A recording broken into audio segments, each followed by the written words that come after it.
भंडारा गोंदिया लोकसभा मतदारसंघावरून महायुतीत रस्सीखेच होण्याची शक्यता आहे। या मतदारसंघासाठी भाजप आणि अजितदादा गटानं आपला दावा ठोकलाय। तर भंडारा गोंदिया मतदारसंघात राष्ट्रवादी मजबूत असून जागेवर आमचा दावा कायम असल्याचं प्रफुल्ल पटेल म्हणाले। पण भंडारा गोंदियाच्या जागेबाबत तीनही पक्ष मिळून ठरवणार असल्याचं प्रफुल्ल पटेलांनी सांगितलंय।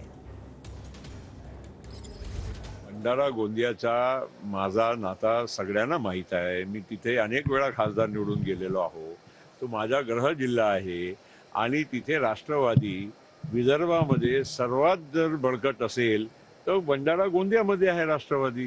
तो स्वाभाविक आहे ती जागावर आमची म्हणजे लोकांची इच्छा असणं।